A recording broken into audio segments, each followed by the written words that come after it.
2. Foi. No 2 já estava gravando. Volta. Apareceu aqui. Estamos de volta aí para discutir os capítulos 2 e 3 do livro Factfulness. Alguém me corrige a pronúncia aí, quem mora nos Estados Unidos? Factfulness, do Hans Rosling. Factfulness. E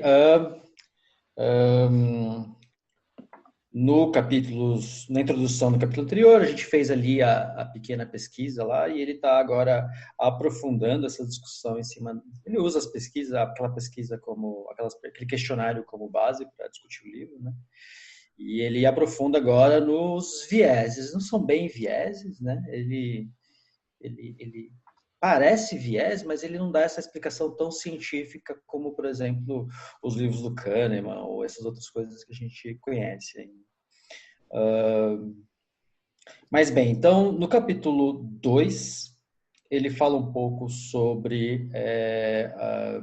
Peraí, que agora eu perdi minha anotação, está no lugar errado. Sobre o viés negativo. Como é que é? Viés de negatividade. Viés de negatividade. O que vocês acharam aí? Alguém me explica aí o que seria o viés de negatividade? E o que vocês acharam desse capítulo? Eu estou evitando ser machista. Déia, quer falar?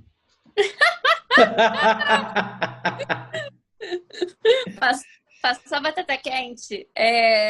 Então, o viés de negatividade é basicamente o viés que nós temos de dar mais peso a coisas negativas do que a coisas positivas. Então, mesmo se você tiver a mesma quantidade de coisas positivas do que coisas negativas, você vai dar mais peso ao que é negativo. E no capítulo ele explica por que isso acontece. E eu acho que ele explica que são... e como você pode controlar isso, né? E tiveram algumas coisas que eu botei um highlight aqui. Deixa eu até puxar minhas anotações. Ele puxa um pouco ali naquele questionário do começo do livro, né? E ele pega algumas perguntas. E aí ele vai falando assim, que aqui no caso, ele faz umas pesquisas aqui mostrando quem que acha que o mundo está pior do que antes, né?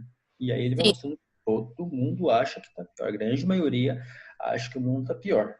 E aí ele começa a questionar isso, né? A mesma história das perguntas do questionário, né? Então, por exemplo, extrema pobreza. As pessoas no estado de extrema pobreza quase diminuiu pela metade. Ou seja, do ponto de vista de extrema pobreza, a gente está muito melhor. Mas aquilo que eu falei semana passada, porque eu tô no mote não li, não gostei, né? Você ainda não leu? Mas não, ainda nesse mote do nome, existe uma coisa humana aí, muito difícil de se trafegar e se lotar, que é o cérebro reptiliano, né? E como ele funciona na gente. O cérebro reptiliano ele é acionado por perigo e ele passa na frente do seu consciente informações enfim, ao a gente ter acesso a esse conhecimento, qualquer canal de notícia, qualquer filme de terror, enfim, vai chegar no executivo de venda e o cara vai falar, põe a notícia ruim na frente, porque você vai prestar mais atenção e vai vender mais anúncio. Põe o filme de terror na frente do filme bonzinho, porque vai vender mais ingresso. Põe o filme do documentário da catástrofe na frente do comentário do que está acontecendo de bom, porque vai vender mais anúncios. Então, é difícil essa lógica da atenção cerebral e por enquanto, né, como a gente vende anúncio, né, nossos noticiários são financiados por anúncio, a maioria dos telejornais, né, e revistas e jornais. Então, se o cara do anúncio só põe aonde a gente chama a atenção. E se nossa atenção está voltada para o perigo, o ruim, etc., por um viés de sobrevivência cerebral que não só a gente tem, mas qualquer macaco, cachorro, né, tem 3 viés no cérebro reptiliano, né, que é no perigo ou você congela, ou você ataca, ou você foge. São as 3 opções do cérebro reptiliano. E aí, obviamente, você tem a atenção completa para você saber qual dos 3 modos você vai utilizar, né? Então, pintou um chamado do plantão nacional no meio da tarde, você já fica atento ali. Aí os caras enfiam o anúncio. Então, eu não vi ninguém debatendo até hoje como reverter isso. Ele fala isso nesse capítulo. Então eu não li e me arrependi. Não, mas ele fala exatamente isso, que uma das coisas que ele fala que é para a gente controlar esse nosso viés de negatividade é que nós devemos esperar notícias ruins. E é exatamente por causa disso, porque os jornais e qualquer veículo de notícia tende a dar preferência a notícias negativas porque é isso que dá ibope, porque é isso que a gente presta atenção. Então, o que você falou é exatamente correto. Então, uma das formas que o autor fala que nós temos que lutar contra esse instinto é basicamente fazer isso. Você tem que esperar que você vai ter notícias ruins, mas isso não quer dizer que só existam notícias ruins no mundo. Ele dá... mas a minha provocação é maior, né? A minha provocação é assim, como que você vende notícia boa? Porque isso que faria você... Porque hoje, esses dados de um percentual ridículo de todo mundo achando que o mundo está muito pior, muito violento, ele vem das notícias. Ele liga qualquer jornal no mundo. É um show de catástrofe. Parece que não aconteceu absolutamente nada de bom no mundo. Cara, o dia inteiro. É uma coisa surreal. Tem uma coisa até pior. É que dependendo do veículo de notícia que você está lendo, uma notícia boa pode ser reportada como uma notícia ruim. Semana eu estava acompanhando aqui as eleições que não acabaram, né? Porque essas eleições não acabam nunca. Claro. A Fox News reportou, foi a Fox? Foi a Fox. A Fox News reportou que o número de casos de fraude eleitoral pegos, né, de cartões de votação descartados por desqualificados, né, na Pensilvânia, foi 30 vezes menor do que em 2016. Porra, isso é uma puta notícia boa, cara. Tipo, a galera seguiu as regras, os cartões estão dentro da regra. Né? Aí, não só elas reportaram como se fosse o fim do mundo, porque, é 30 vezes menos do que na última vez, né? O que é uma coisa boa, está sendo reportado negativamente. Como reportaram um troço para assim, foi 1% dos cartões em 2016 e foi 0,03% dos cartões em 2020. Mas eles deram aquela volta para parecer que, estão roubando a eleição do Trump loucamente. Né? É uma negatização do positivo, né? Assim, porque como que a gente vende uma notícia boa? Vamos tornar ela uma notícia ruim. Eu acho super interessante essa discussão sobre como é que você reverte essa tendência, mas acho que antes tem uma coisa interessante no capítulo, que ele fala sobre como é que é? 16... Ele fala o seguinte, 16 coisas boas, 16 coisas ruins diminuindo e 16 coisas boas aumentando. Sim. Ele fala sobre índices que estão melhorando. É a mesma história, né? Esses dados são indisputáveis. Não são coisas que a gente duvida dos dados. São são realidades, né? Talvez não venha um terraplanista aí que questione esses dados, mas de fato, assim, são dados que, em teoria, eles são corretos, né? E é muito interessante, porque tem vários desses dados aqui que eu, pelo menos, não fazia ideia. Não sei vocês, mas eu me surpreendi com várias dessas informações, né? Eu me choquei com a redução da destruição da camada de ozônio. Ah, é? O Você não sabia? derramamento de petróleo. Derramamento de petróleo, vocês viram? Aham. Tipo, é ridículo hoje. A gente teve 600 derramamentos de petróleo em 1980 e 6 em 2016. Impressionante. Cara, o meu raciocínio é o seguinte, seguindo a linha ali que a gente estava falando aí, né? Basta sair da mídia para ser um grande sinal de que o negócio está melhorando, né? Acho que é isso, assim. O outro lance é o HIV. Cara, quem lembra aí anos 80, 90, cara, o negócio da AIDS era uma coisa que, cara, eu morria de medo de AIDS. Olha que eu nem estava em idade sexualmente ativa. O cara precoce, né? Mas não. Todo mundo aqui, ninguém aqui era nem nascido nos anos 80, cara. Você tá falando um negócio da pré-história. Você vê, né? Como era precoce, eu já tinha até nascido, cara. Olha só que fica. Não, mas aqui nos Estados Unidos, a AIDS nos anos 80 era o câncer gay. Era o que matava a maior parte da população homoafetiva eu tô até tentando lembrar dos Estados Unidos. E dos anos 90 para cá, ninguém vai morrer dessa porra. Não, mas então, vamos pegar as coisas, os exemplos aí que estão no livro que o Renatão falou, né? Por exemplo, petróleo, cara. Notícia de derramamento de petróleo, acho que a última que teve foi essa aí da... Golfo do México. Que aconteceu aqui no Brasil, aqui, né? Não teve essa do Brasil, esqueci. Né? No Brasil agora que não foi, né? Foi uma coisa meio, sei lá, né? Mas antes dessa também não teve muito. Casos de AIDS não se fala mais. Tem mortalidade infantil, né? Isso também é uma coisa que não se fala, nem na África mais se escuta mais de notícias da África, né? Tem outras aqui, death penalty, né? Esse negócio de pena de morte, né? Acho que agora nos Estados Unidos vai morrer uma pessoa depois de... Acho que vai ter uma pessoa agora que vai morrer nos Estados Unidos no corredor. Tem tanto tempo que não morre gente aí nos Estados Unidos. Não, morre todo ano. Não, o Trump aumentou... O Trump matou mais gente do que os últimos 50 anos. Ah, é? O Trump não, né?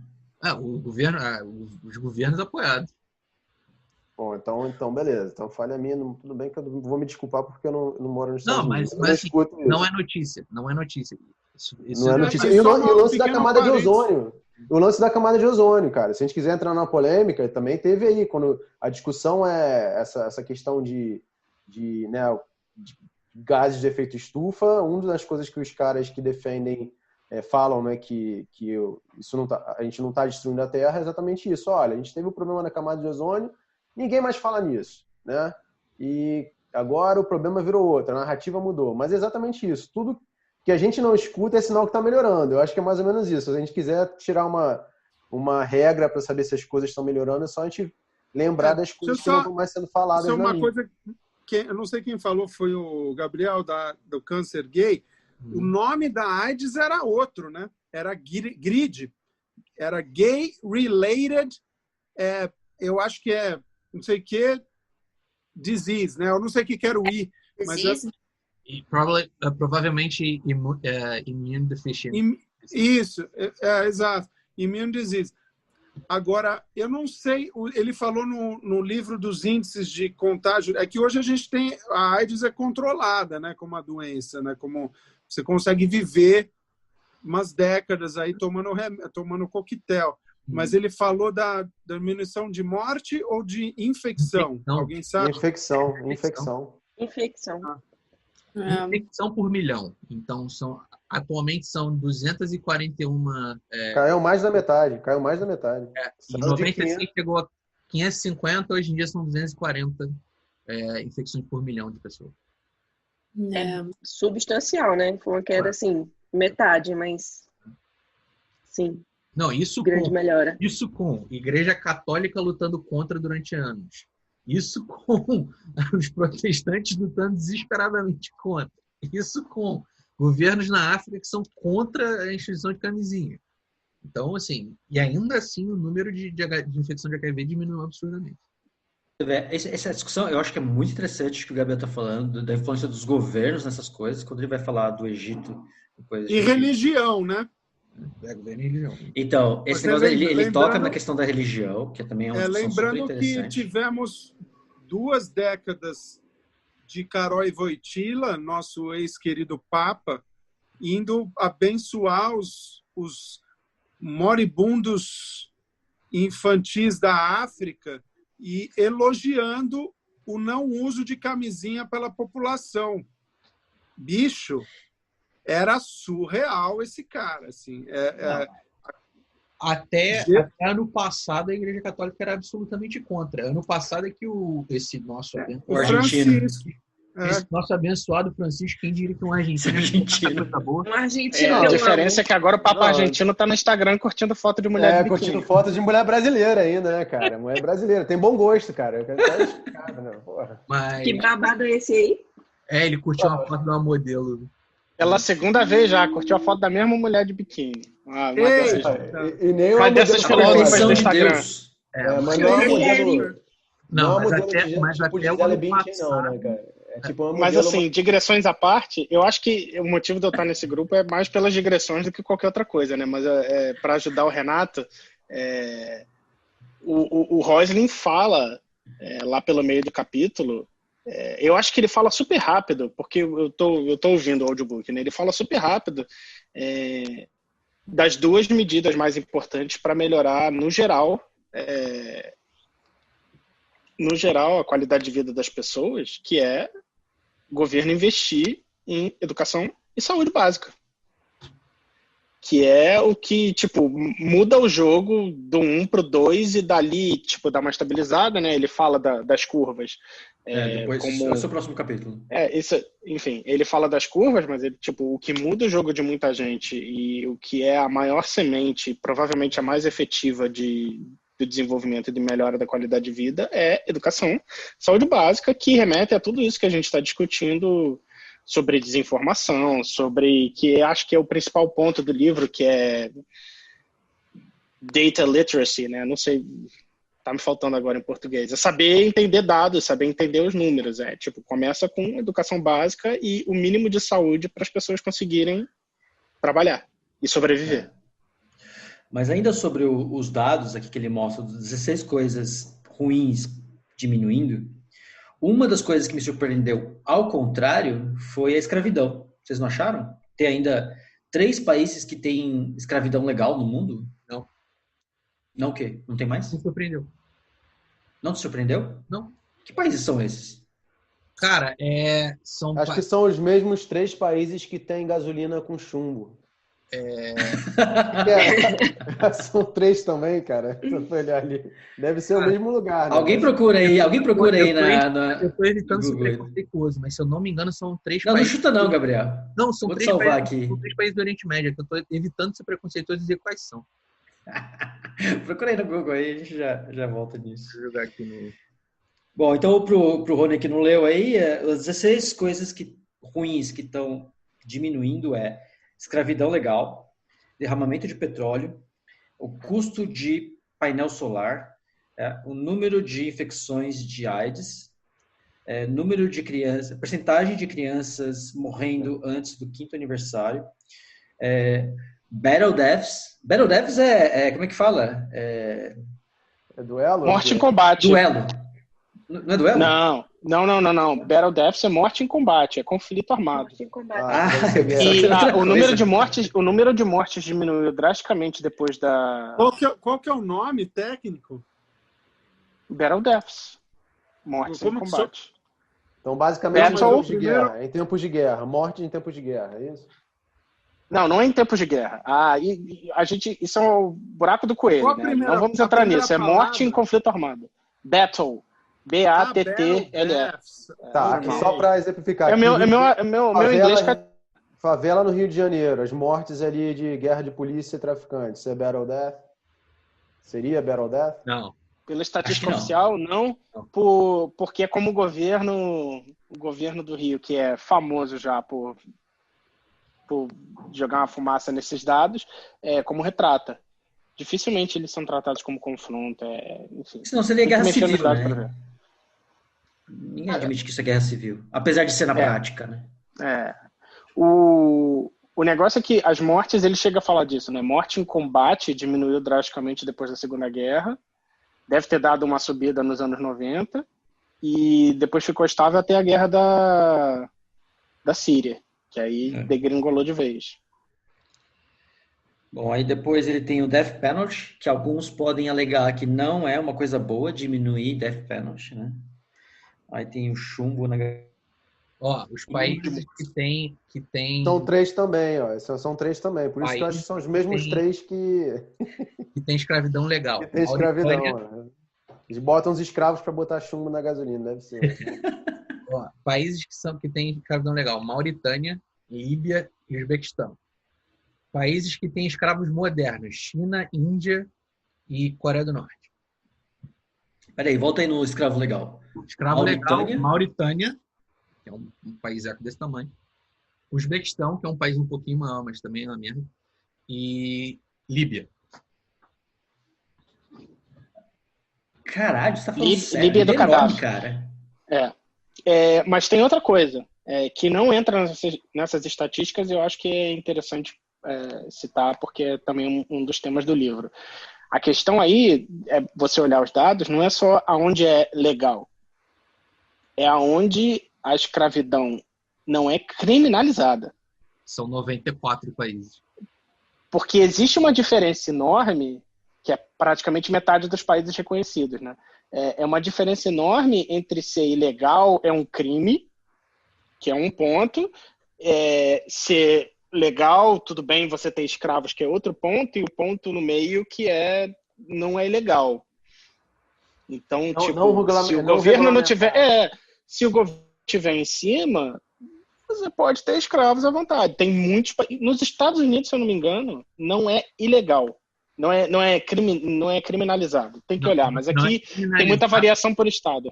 Não é criminalizado utilizar mão de obra... Tem uma caracterização legal. É aquela discussão da 13ª emenda. Se o cara está preso, você pode fazer com que ele trabalhe para pagar o custo dele estar preso. As batatas Idaho são todas... Tudo bem, vai. Aí vocês estão entrando muito no detalhe aí, eu entendo aí. É curioso esses 94 países aí, mas eu estou achando isso aí muito, muito específico. Aí. Bom, de qualquer maneira eram 193, né? Eu não consigo... Passar de 193 legais para 3 legais é demais. Bom, aí ele continua aqui, então, diminuiu o número de mortes por acidente de aviação, diminuir a quantidade de crianças trabalhando, diminuir a quantidade de mortes por desastre, diminuiu a quantidade de armas nucleares. Esse diminuiu... eu imaginei também, porque ele está muito radical a diferença aqui. Não, é uma diferença grande, só que é o seguinte, a gente pode dizer que diminuiu o número de armas nucleares declaradas, né?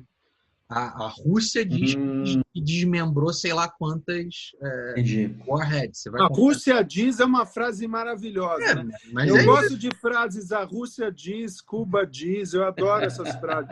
China diz, amo essas frases. É uma coisa dos Estados Unidos, cara. Os Estados Unidos dizer que desmembrou sei lá quantas ogivas nucleares. É verdade ou não? A maioria dessas... Mas é só membrar de novo. Só encaixar de novo. É mensurável, Gabriel. Por exemplo, aqui em São Paulo, teve uma pesquisa encomendada pelo prefeito, acho, de São Paulo, sobre a quantidade de mendigos na rua de São Paulo. Aí saiu um número... se eu falar, talvez eu peque aqui por errar, mas era tipo 30 mil, 40 mil, sei lá.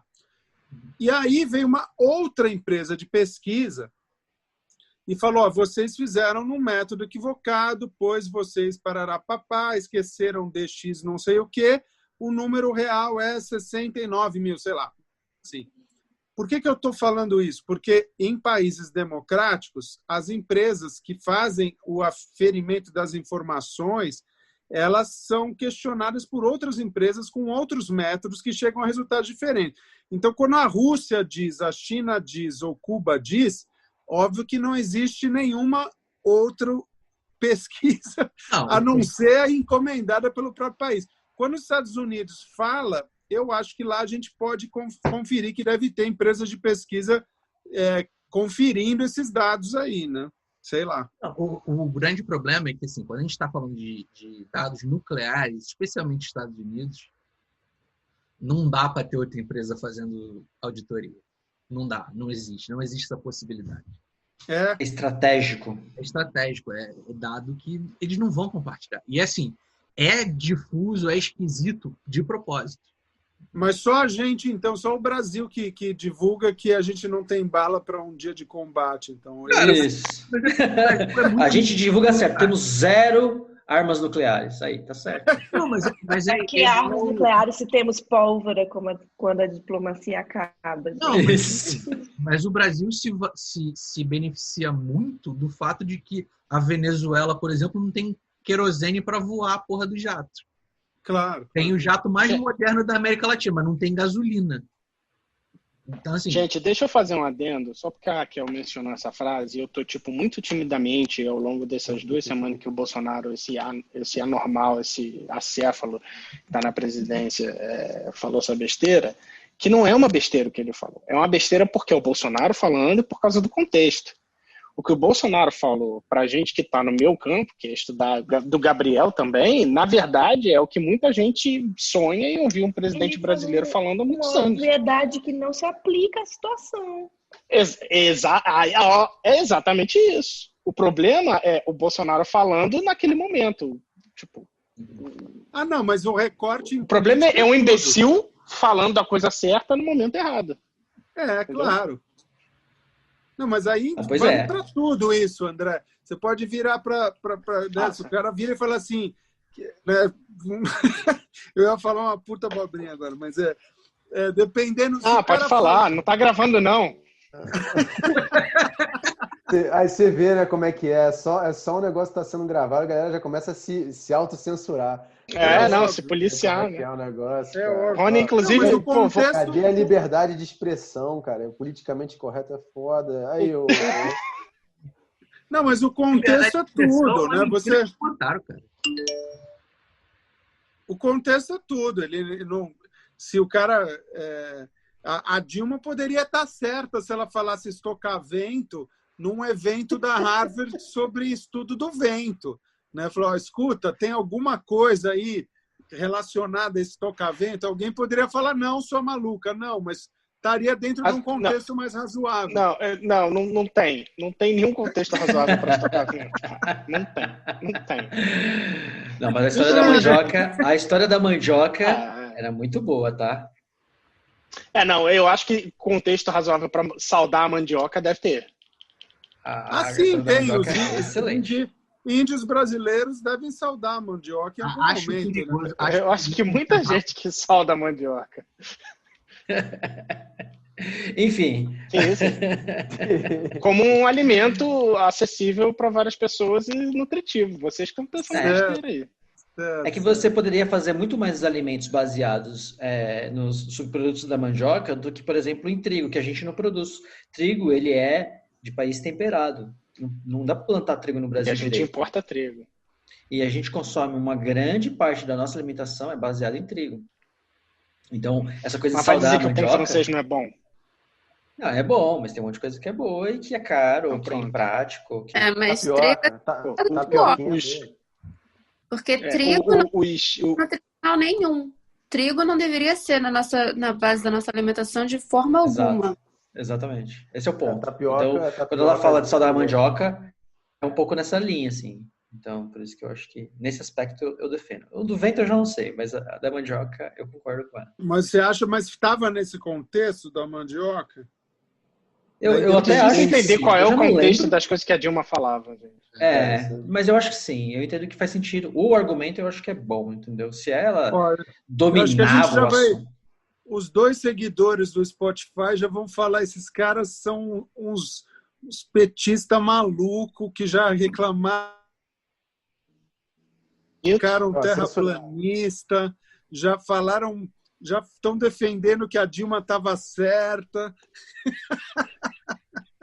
Eu ainda nem comecei a dizer por que a gente deveria eleger o Eduardo Paes e não o Crivella no Rio de Janeiro.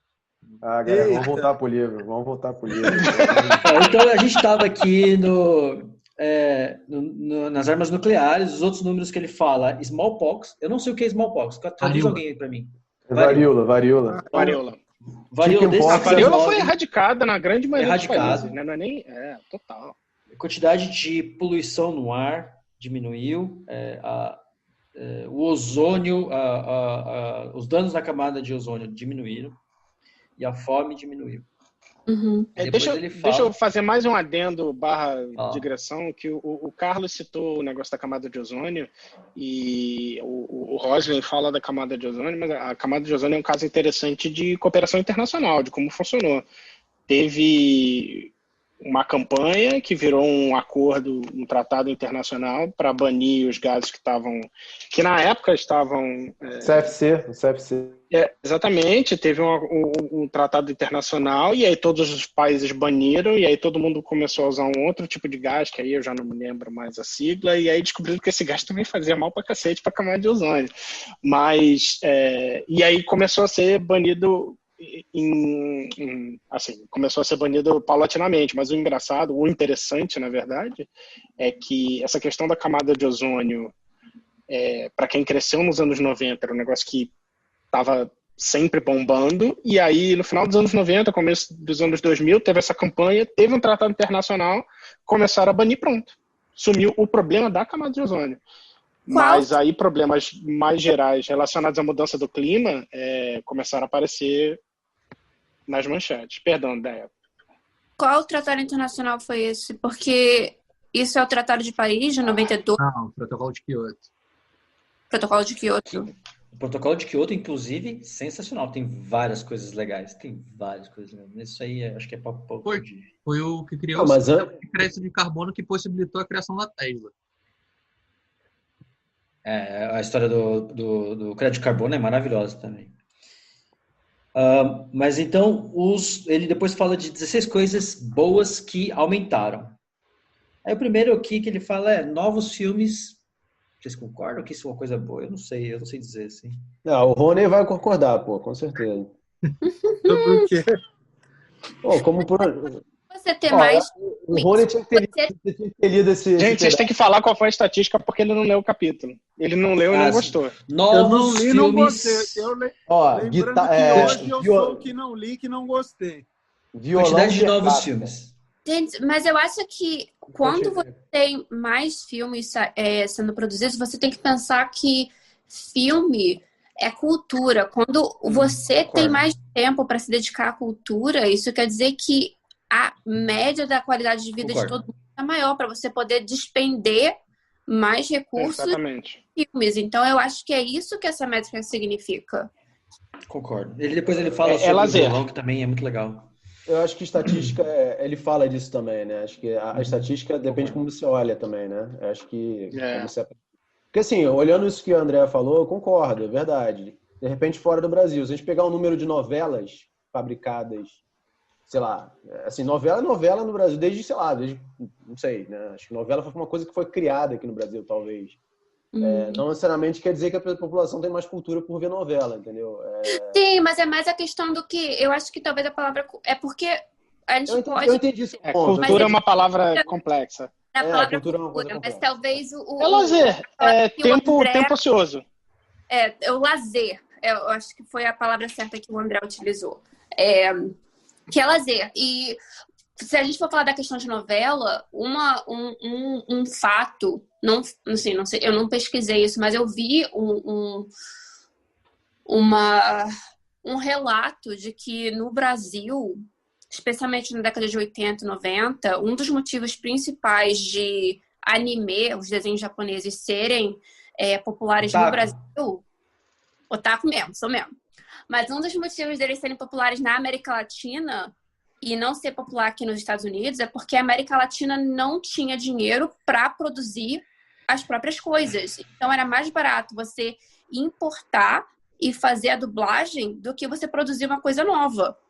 E as dublagens eram excelentes. Sim, enquanto aqui nos Estados Unidos, essa realidade era diferente. Os Estados Unidos tinham dinheiro para produzir os próprios conteúdos de lazer. E por isso que aqui anime não era tão difundido na década de 80 e de 90, sem contar com a censura que existia no mês. Desculpa, pode terminar. Então, assim, o que eu tô falando é essa questão de você ter dinheiro para produzir mais filmes é uma métrica que demonstra que teve um aumento na qualidade de vida das pessoas, que teve um aumento de renda, um aumento do dinheiro disponível para isso. Eu não vou disputar, não. Vou falar que eu não vou disputar, não. Mas só vou observar aqui um ponto. No gráfico que está aqui, ele começa a crescer exponencialmente a partir dos anos 2000. Eu faria uma correlação com a internet. E aí, sim, pô, a liberdade de fazer conteúdo, distribuir e tal, mas sei lá, não sei. Faz sentido. Mas vamos lá. Bom, o próximo... Eu acho que o Rony ia fazer um comentário aí sobre... Eu ia fazer só um pequeno adendo, embora seja o meu métier, minha profissão, é que é uma demanda muito grande voltada para o entretenimento. Então, sim, acho que temos, por um lado, mais ócio, temos mais facilidade de internet, então o cara consegue ver, não precisa mais assinar uma TV aberta, ele consegue ver no celular, etc. e tal, todo tipo de série, etc. e tal. Agora, é a principal cultura, né, audiovisual, hoje falando. Então, ela consumiu tudo, incluindo a leitura. Então, eu me preocupo um pouco com isso.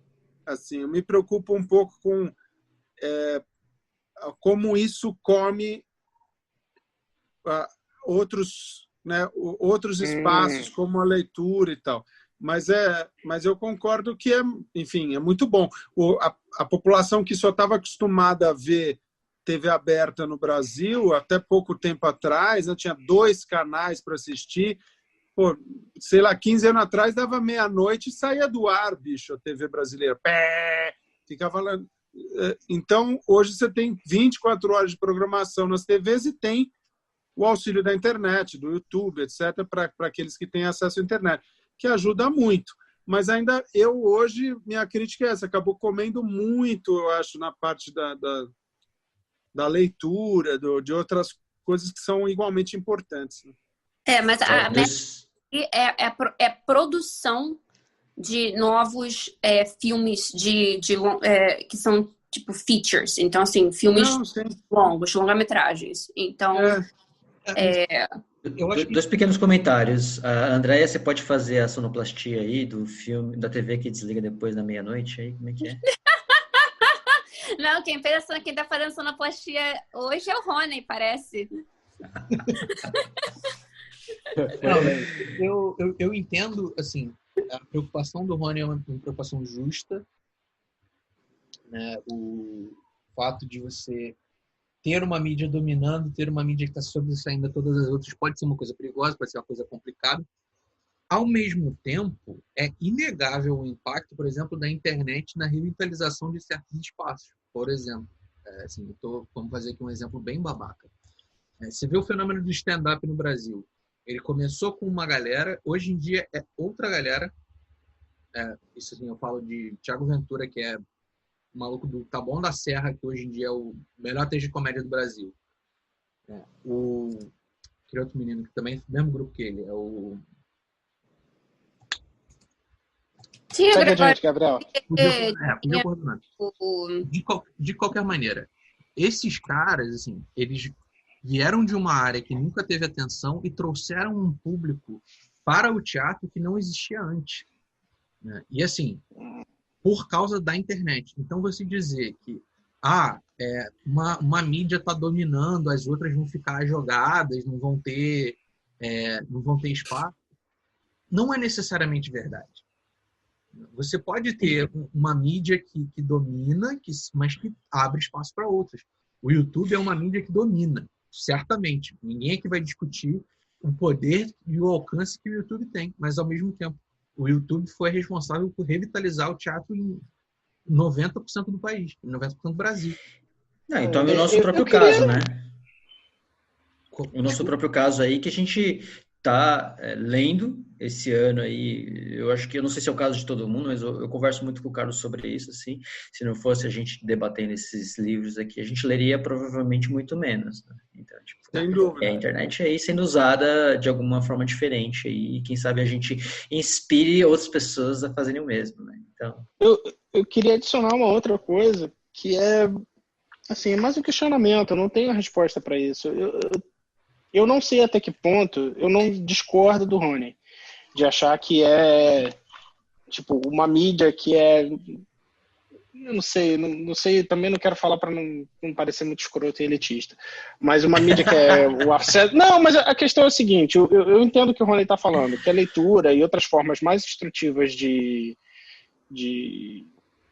se informar, enfim, de entretenimento e tal, estão sendo relegadas por outras coisas que são teoricamente mais rasteiras, menos instrutivas, enfim, como vocês entendem o que eu estou falando. E sim. O povo na internet vai cancelar a gente eventualmente de qualquer jeito, então... Sim.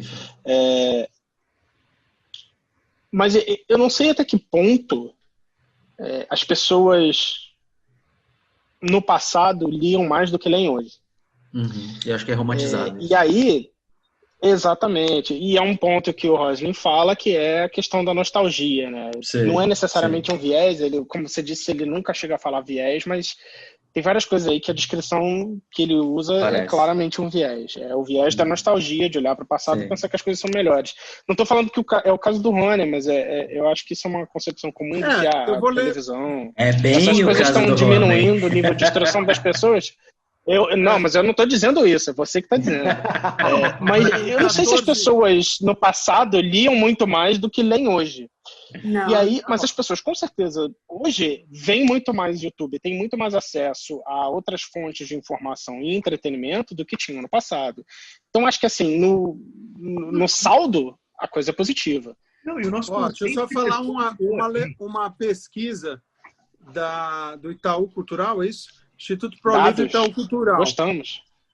Tá, de 14 banco não gostamos. 14/9 de 2020. Ou seja, tem o que? Um mês a pesquisa. Que de 2015 para cá caiu 4% o índice de leitura no nosso país. Então, isso significa 4,5 milhões de leitores a menos em relação a 2015. Mas peraí. Isso... Eles podem estar vendo vídeo no YouTube ao invés de ler. Você pode também estar lendo online por caminhos que não são mensuráveis. E quem disse que leitura é superior ao resto, né? Não, e tem uma outra coisa também. Um dado que é importante levar em consideração é que, digamos assim, o índice de leitura de 1980 era de uma parte da população brasileira, porque tinha uma parte da população brasileira que ninguém nem olhava. Não, nem sabe ler. Parava para perguntar. Até hoje, inclusive. Não. Nem sabe ler, né? Nem sabe ler. Gente, meus alunos não sabem ler. Não estou exagerando, não. Foi uma discussão super longa que a gente teve hoje na reunião da aula, que a gente escreve o negócio, os alunos estão numa faculdade cara, difícil, e os alunos têm problemas sérios com os trabalhos porque eles não estão lendo o trabalho. Mas aqui, ó, vocês três aí que fizeram mestrado junto aí, a gente aprendeu a ler meio tarde também, hein? Eu, pelo menos, não, concordo. Eu não sei ler. Eu fiz direito. Eu percebi que não sabia ler. E talvez ainda não saiba, por causa do direito. A culpa é do direito. Mas... Eu digo, a gente só corrobora o nosso argumento. Assim, eu fiz faculdade, eu fiz mestrado, eu fiz doutorado, e eu digo assim, muitas das coisas que eu li na faculdade... Tá fazendo doutorado, olha só, já tá se formando aí por... eu tô fazendo doutorado, tô no último estágio do doutorado, tá? Assim, muita coisa que eu li na faculdade passou batido porque me faltava paciência. Não é nem a paciência, eu podia... Sério, cara... Vergonha na cara. Você pode ler Kant 5 vezes, se você não tiver... A noção de o que você tem que procurar no texto de informação, você não vai entender. E assim, isso demora.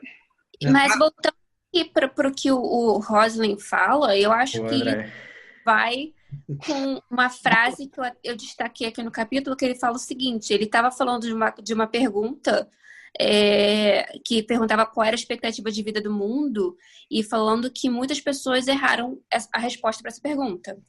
E que essa pergunta demonstrava que quanto mais educação as pessoas tinham, mais ignorantes elas eram a respeito do mundo. Ou seja, quanto mais conhecimento você está adquirindo, quanto mais você pode ter um doutorado. Isso tem uma correlação com você errar essa pergunta com mais frequência. Então, as vieses. Não, o que ele fala, que a maior chance dos macacos continuarem acertando, os chimpanzés acertarem mais do que eles, né? Porque eles não têm um background, né, dos caras, eles não estão contaminados por todo esse histórico de informações que a gente foi bombardeado ao longo da vida negativos. Eu acho que tem isso. E aí o cara que tem muito conhecimento, ele sabe de muita coisa ruim, né? Que acaba tomando mais sei lá, enviesando mais o mindset das pessoas quando é para falar de uma coisa que as pessoas não sabem, acabam sendo mais negativas mesmo, né? Acho que isso que, de alguma maneira, ele representa, né, com essas pesquisas aí, mesmo com uma classe, sei lá, classe intelectual, né, ou privilegiada aí na questão do... Então, o que eu tenho a dizer é para todo mundo assistir novela, todo mundo ver anime, fala para esses elitistas calçarem as sandálias da humildade aí, porque tá todo mundo errado.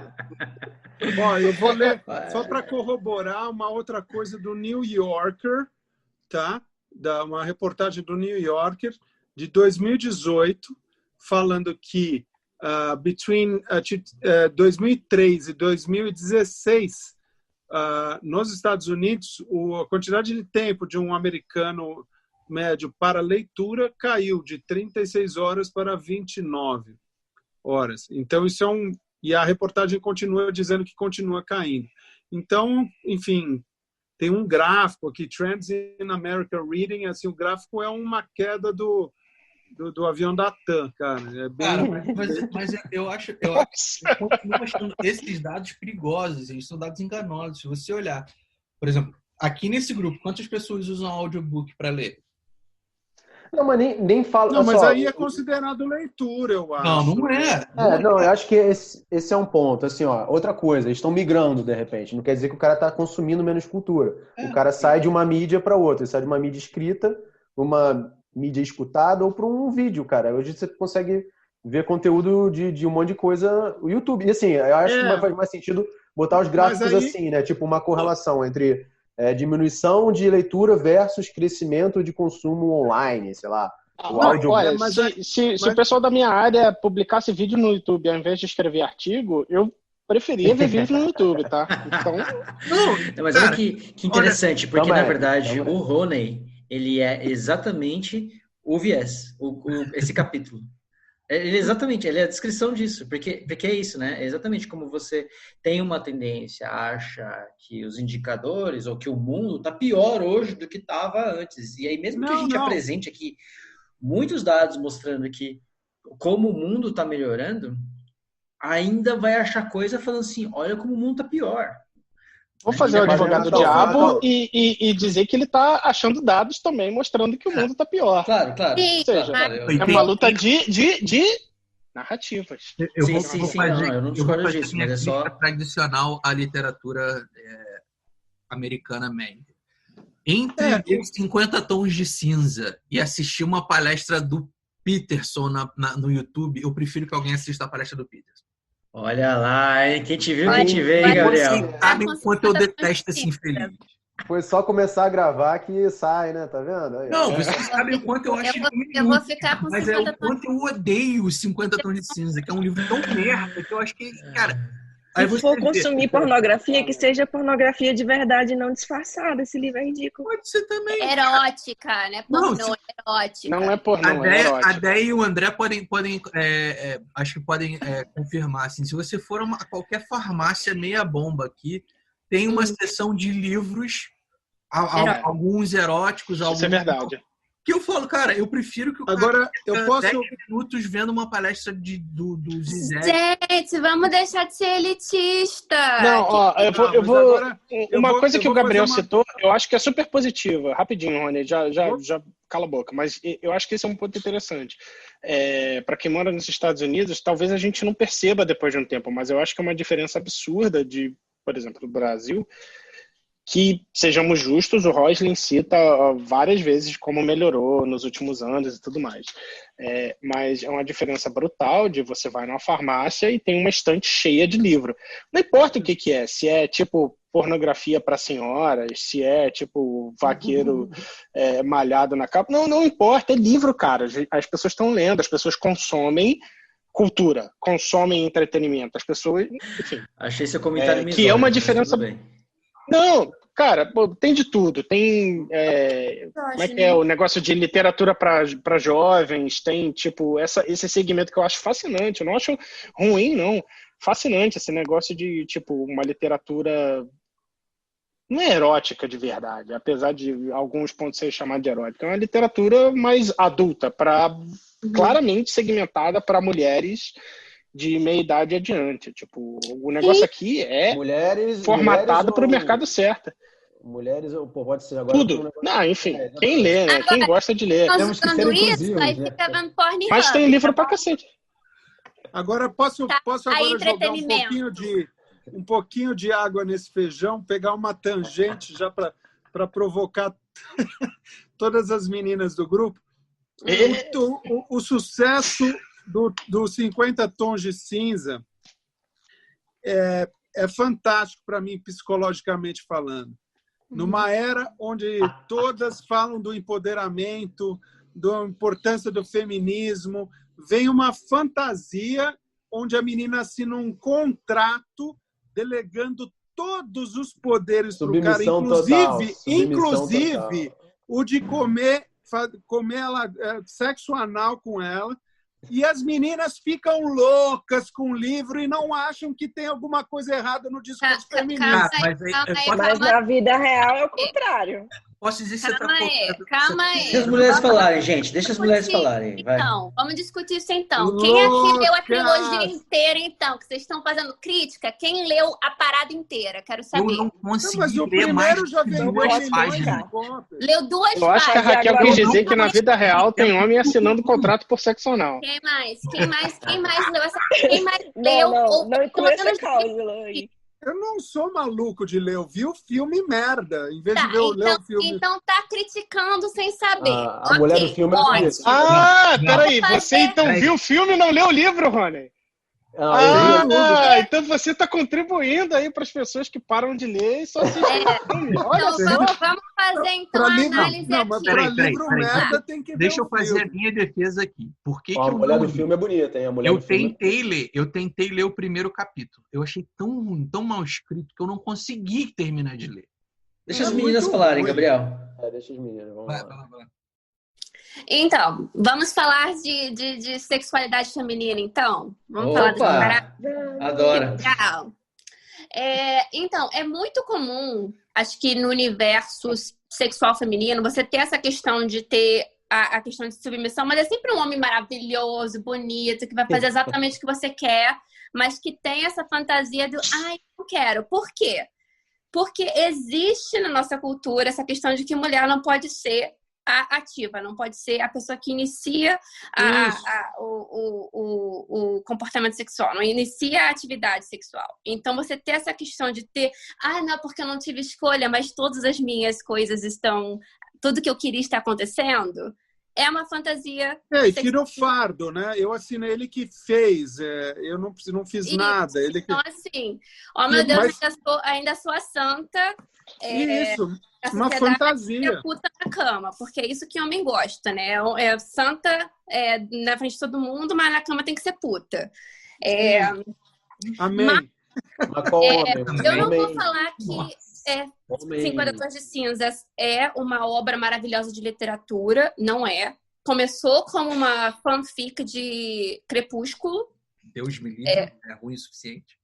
E começou com uma fanfic de Crepúsculo, mas... Começou como o quê? Eu admiro muito o livro, porque teve um efeito muito grande em ajudar as mulheres a terem mais liberdade sexual. Depois que esse livro foi lançado, o número de brinquedos sexuais vendidos aumentaram muito aqui nos Estados Unidos. O número de mulheres que começaram a conversar mais sobre sexo com os parceiros também aumentou muito aqui nos Estados Unidos. Então, eu acho que teve um efeito positivo. Nossa, eu vou ser um babaca igual o Renato. Não temos fatos que comprovam essa correlação. Não, mas assim, tem sim. Esse é o principal argumento do Renato. Não temos fatos que corroboram. Não, mas tem a correlação das vendas dos livros com as vendas de brinquedos sexuais. Isso é uma coisa. Mas Sim. Peraí, galera. Vamos Lembrando que deixa a galera procurar os dados disso daí. Então, deixa a galera procurar os dados disso aí. E vamos seguir em frente aqui no livro, porque agora a gente entrou Eu aqui sabia que ia causar, eu sabia que ia causar. Não, mas eu acho bacana que vocês ficam julgando esse negócio de 50 tons de cinza, mas aí fica vendo esse bando de vídeo pornô no Pornhub, que é tudo uma merda também.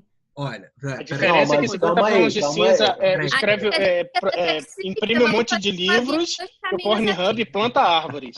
Time out.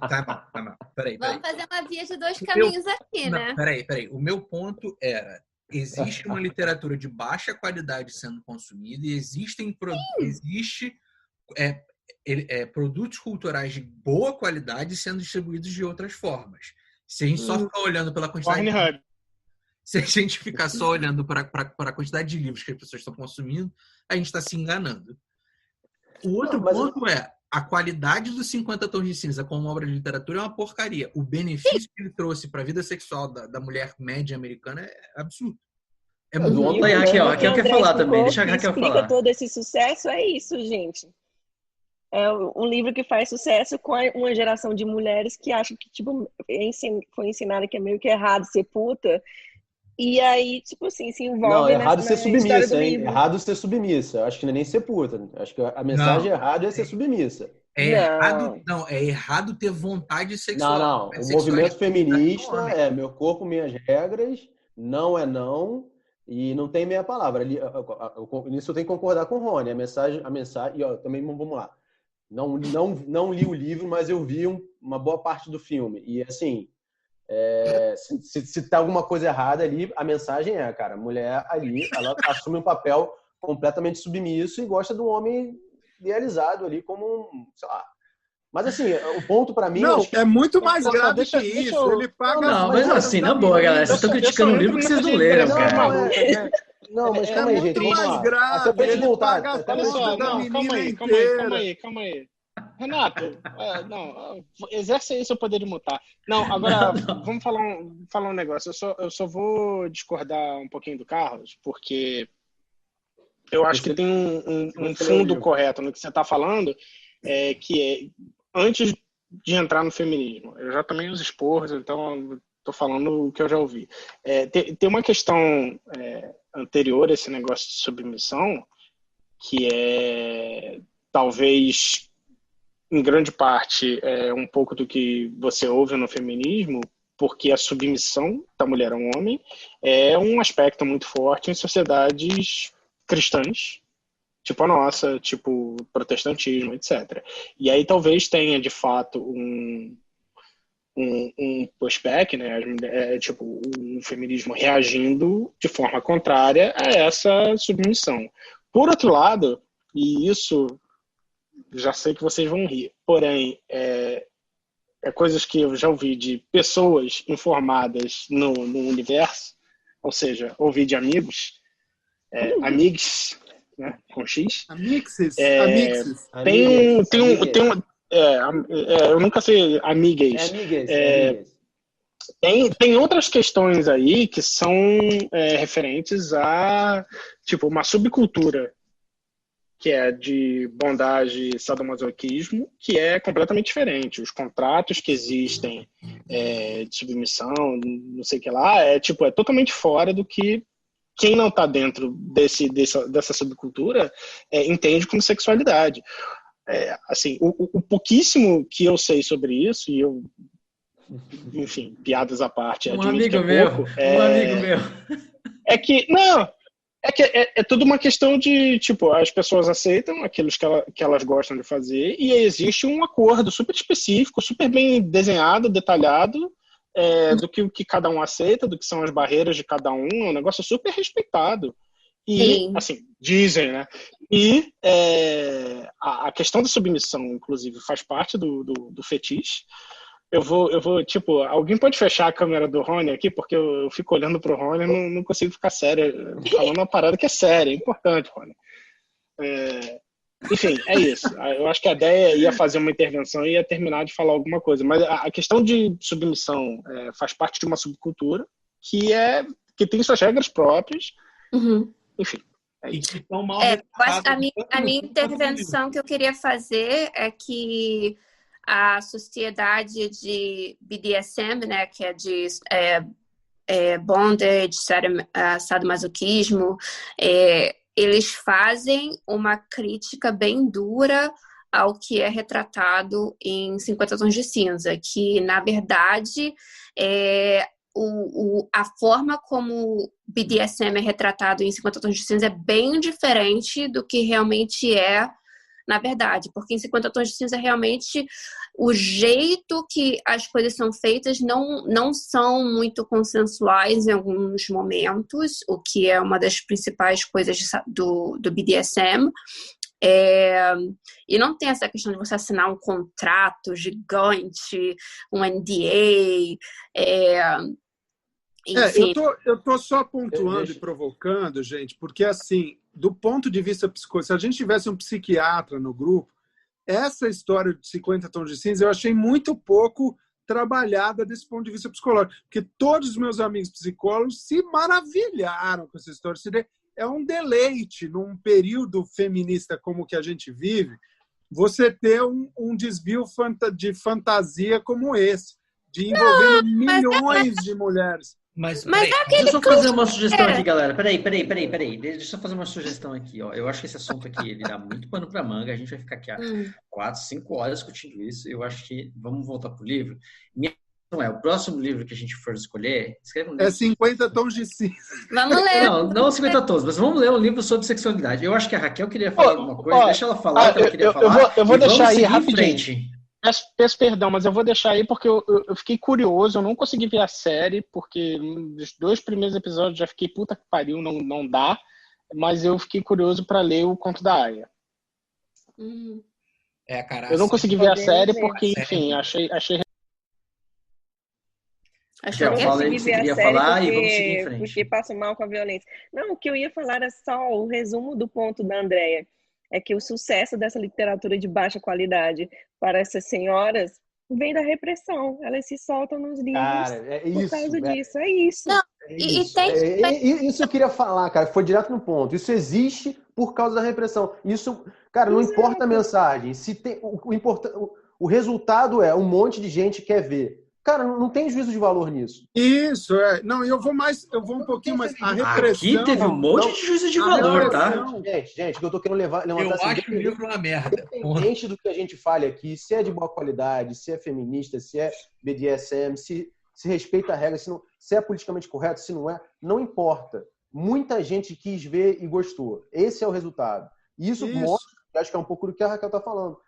Que essas coisas escapam de algum jeito, entendeu? O comportamento ele se reprime, mas ele aparece em algum isso escapa. Óbvio, mas é isso que eu estou provocando desde o início. Não é contra o feminismo, não é a favor do feminismo, não é contra o BDSM, não é contra o homem macho que tem poder e tem dinheiro, não é nada disso. Eu sou assim, cara, seja lá o que foi o filme, foi um sucesso, um monte de gente gostou e foi um jeito que gosta. Não, nós seres humanos somos uma contradição. O meu ponto é esse. Nós, seres humanos, somos uma contradição. Né? O que Freud dizia, o que existe no porão é a verdade. Né? Essa é a sua verdade. O que você mostra para a sociedade é a sua fachada, a sua persona e tal. Então, essas contradições elas são ótimas leituras psicológicas do seu tema. Então, essa repressão que eu provoquei aí, ela é inclusive essa, da pessoa assumir uma postura feminista de uma mulher e não, hoje em dia, se ela falar que ela gosta de ser, né, para uma amiga, eu gosto de ser submissa, ela é escrotizada, amigo. Cara, não.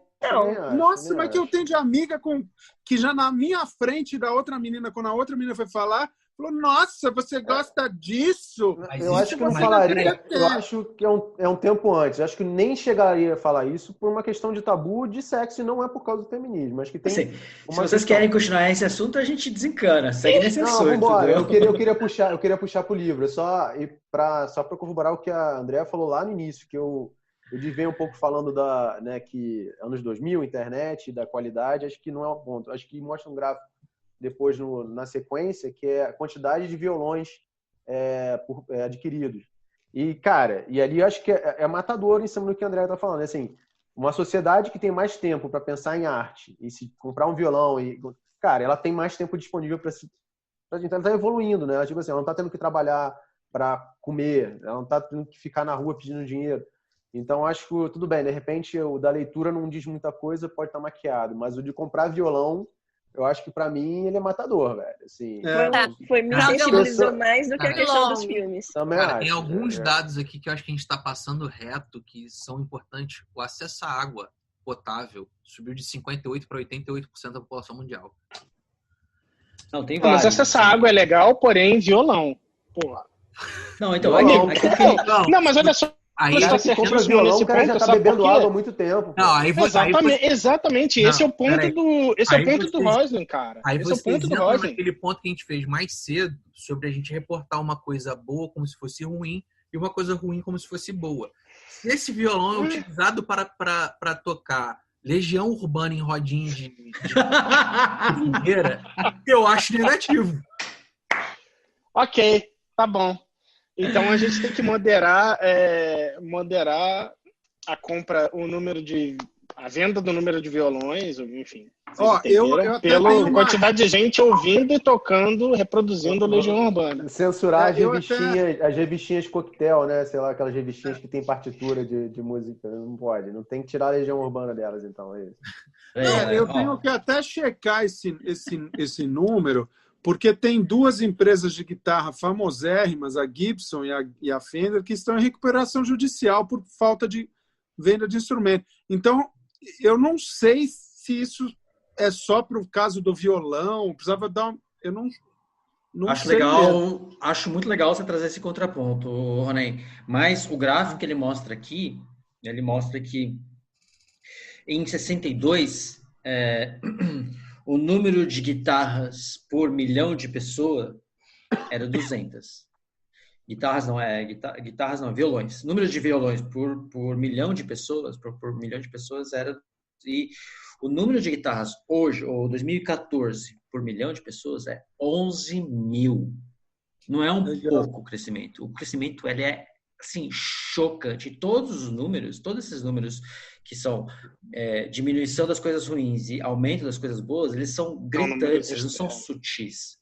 Esse é o ponto dele, entende? Então, o ponto da guitarra, do violão, que ele fala é um pouco o seguinte, ele fala assim, que o objetivo de você ganhar mais dinheiro, que o objetivo de você ter mais tempo livre, não é ter mais dinheiro ou ter mais tempo livre. O objetivo dessas coisas é você ter mais tempo para fazer o que você quer. E ele usa esse argumento do violão, que como falando assim, olha só, a gente melhorou tanto na vida, a gente enriqueceu, a nossa vida melhorou tanto, que agora a gente pode tocar violão. Vou ler a trilogia toda de 50 tons de cinza. Cara, vocês estão perdendo um ponto fundamental desse gráfico do violão. Que é o seguinte, a tecnologia evoluiu para a gente produzir muito mais violão que a gente conseguia produzir há 40 anos atrás, há 50 anos atrás. Tem todos esses fatores, entende? Mas assim... a demanda subiu e aí a tecnologia para produzir teve que responder, enfim. Mas eu acho que ele está usando... O Renato está certíssimo, ele está usando esses dados, que parece até uma frivolidade, violão, né? E ele está falando de gente que tem acesso à água e gente que compra violão. Mas é exatamente a frivolidade que é um proxy, que é um indicador de como, no geral, as coisas melhoraram absurdamente ao ponto de pessoas venderem violão em massa. Não, e para fazer um contraponto ao que o Rony falou sobre a Fender e a Gibson estarem em recuperação judicial, é o seguinte, há 60 anos atrás você tinha 2 produtoras de guitarra, hoje em dia você tem quantas?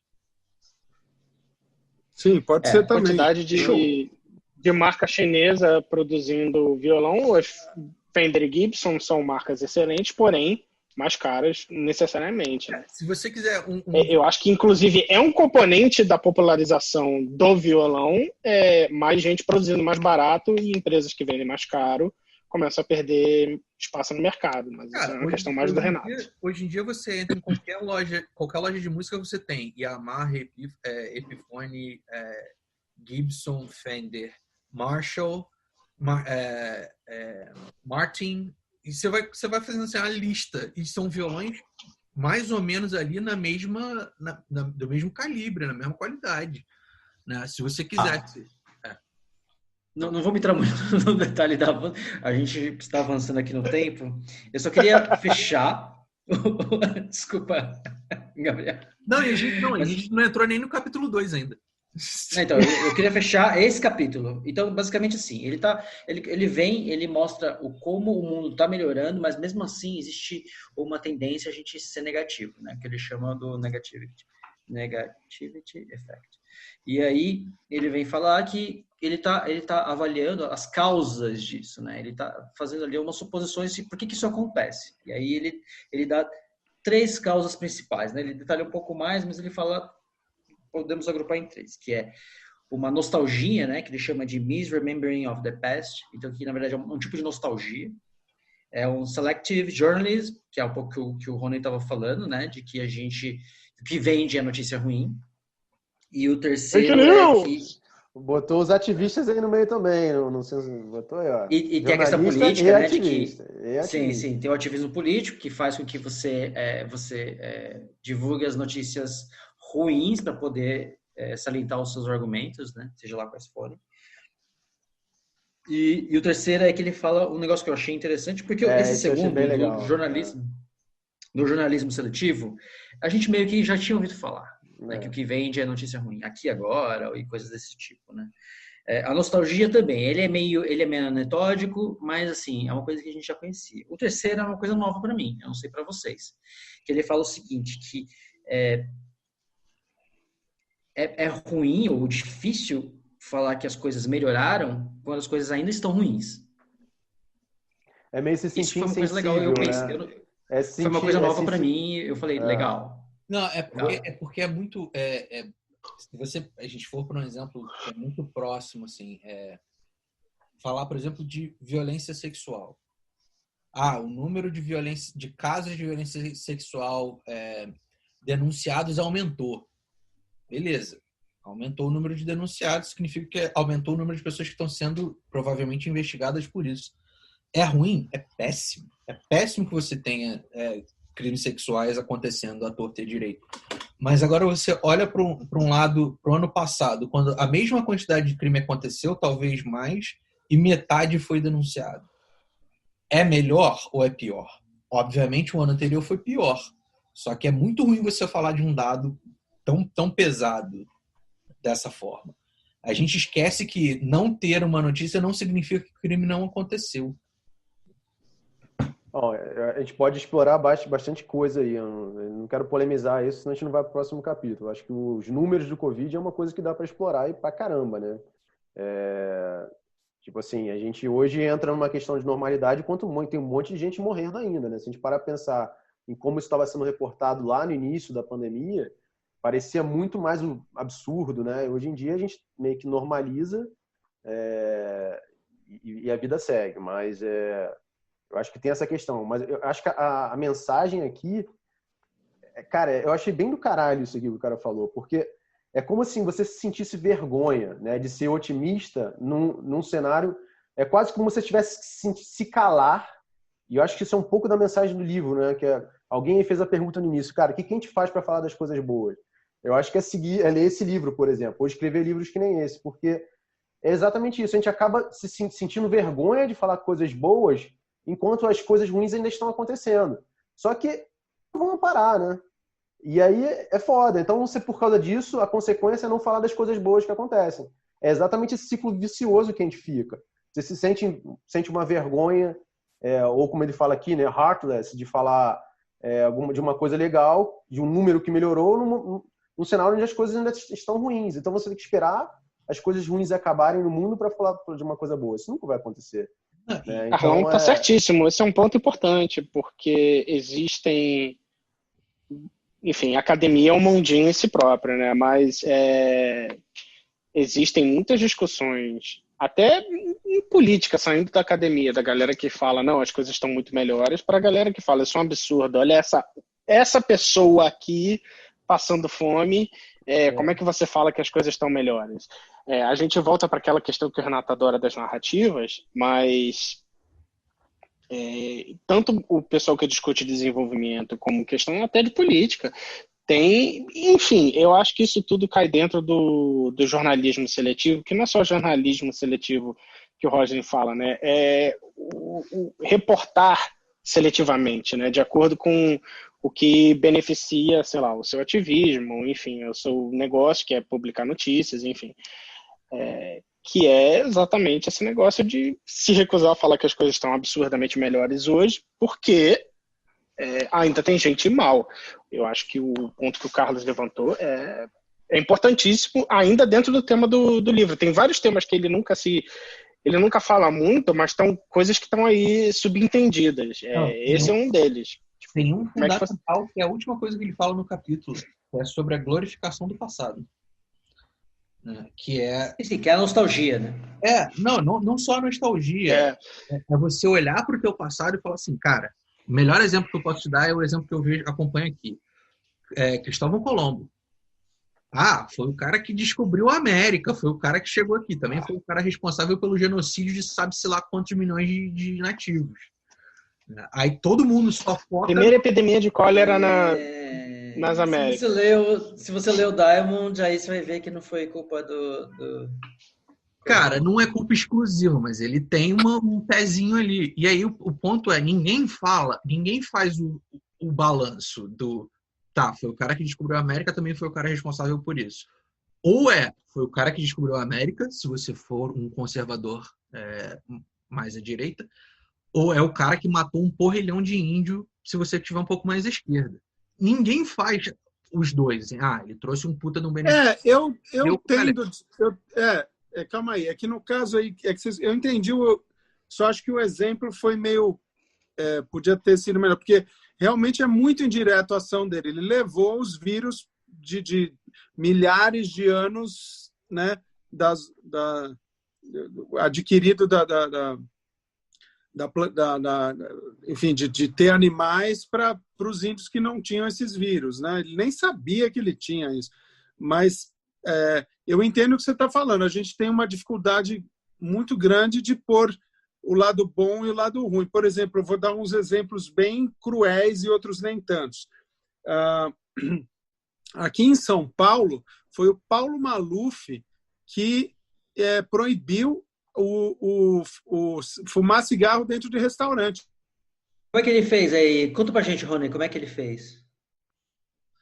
Como que ele fez o quê? Como é que ele falou, assim, pra gente parar de fumar nos restaurantes? Cara, inclusive tem uma cena no Roda Viva que é só isso, com um bando de cara falando para ele, na época, pessoas supostamente inteligentes, chamando ele de ditador, porque ele queria controlar o comportamento das pessoas.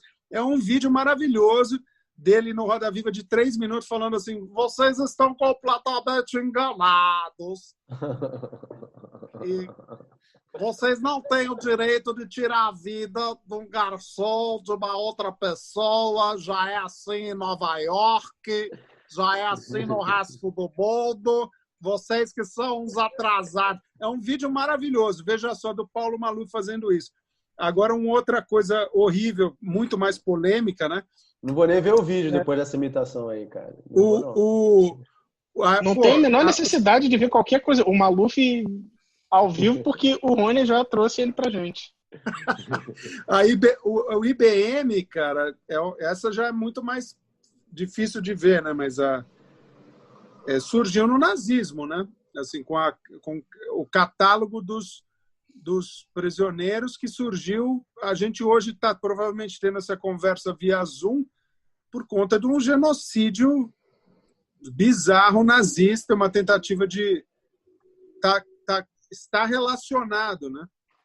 Não, assim, e a gente tem que... O que tem a ver uma coisa com a outra? Não entendi, não. Não, porque os prisioneiros, os barcodes dos prisioneiros foram os primeiros sistemas que originaram a computação tal como a gente entende ela hoje. Foi muito propício ao desenvolvimento, né, da catálogo dos prisioneiros nazistas, etc. Calma aí, então, eu acho que está tendo uma confusão. Eu acho que está tendo uma confusão entre o conceito de as pessoas acharem que uma coisa que era ruim no passado, mas que na verdade teve benefício. Então, por exemplo, esse negócio do Maluf, que acredito que a maioria das pessoas ache que é um péssimo político, uma péssima pessoa, mas ele teve uma política boa. Acham erroneamente. Na questão Ele acertou. Acertou uma mas coisa. eu acho que o que essa questão da nostalgia me faz pensar, que é uma coisa que eu sempre penso quando alguém me pergunta, aquela pergunta clichê, né? Que o pessoal pergunta em programa de entrevista. Se você pudesse escolher viajar pelo tempo, para qual época você viajaria? Aí me vem uma pessoa e me fala, quero viajar para 1950. Eu fico pensando, por que caralho eu iria para 1950? Você não tem, mas tem alguma época que você iria? Excelente exemplo, Andréia. Excelente exemplo, Andréia. Eu não quero voltar para nenhuma época do passado, porque a minha vida no passado seria tão pior do que é hoje. Porque eu sou uma mulher latina. Imagina eu em 1950. Eu não posso nem votar. Eu tenho que pedir permissão do meu marido para viajar. Não, você está falando assim de voltar a viver em 1950 mesmo. Não visitar e tal. Entendi. Então, a questão do livro é isso, assim. Se você pudesse escolher viajar para o passado ou viajar para o futuro, tem várias pessoas que vão falar, quero viajar para o passado porque era uma época tão bonita. Oh, meu Deus, a moda. As pessoas liam tão mais. E você não lembra, porque tem essa questão de você ver o mundo com esses óculos cor-de-rosa para o passado, que o passado era uma merda. Comparado com o que é agora. O mundo melhorou. Eu acho que o ponto da Andréia é muito preciso. É exatamente esse o ponto do Rose. E eu mencionar o que ela está falando, que é o seguinte, eu tenho uma crítica ao que ele está falando, que é o seguinte, esses 3 pontos que ele fala, que são esses 3 tipos de vieses, ele não tem evidência empírica. É anetódico. Ele explica, é convincente, é sedutor, mas ele não tem nenhuma evidência para falar que isso é verdade. Ele simplesmente jogou ali. Né? Então, o que vocês acham disso? Assim? Vocês acham que os argumentos são verdade só porque ele falou? Eu senti um bocado de falta de, por exemplo, ter o Cláudio na conversa hoje, porque eu queria ouvir a galera que entende de vieses, mas a Déia também sabe um bocado disso. A galera que entende mais de psicologia e falar pra gente, porque eu fiquei com a mesma impressão que você, que todas essas coisas que ele está descrevendo são vieses, e aí os 2 grandes vieses que ele discute, na verdade, são formados ou resultantes, não sei dizer exatamente, porque ele também não explicita, de vieses menores que se juntam e formam uma tendência, talvez, a ver as coisas negativamente, enfim. Algumas coisas me parecem meio que um viés de confirmação, que são coisas que a gente já entende que existem, que tem comprovação, experimento, etc. Mas outras eu não sei até que ponto parece um viés, mas eu não sei se é de verdade alguma coisa estabelecida ou alguma coisa que a gente consegue medir. Tudo que ele fala, e eu acho que é parte do que torna o livro sedutor, ter essa mistura de dados com um argumento bem escrito. A gente já discutiu isso sobre o Diamond.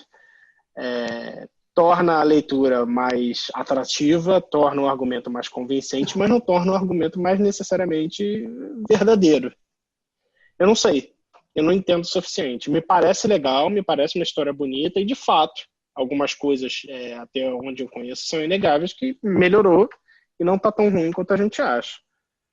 Mas eu não sei até que ponto é 100% verdade. Queria ouvir dos universitários, especialmente a galera que entende mais de psicologia, como é que funciona esse negócio, se esses viés que ele descreve são de fato.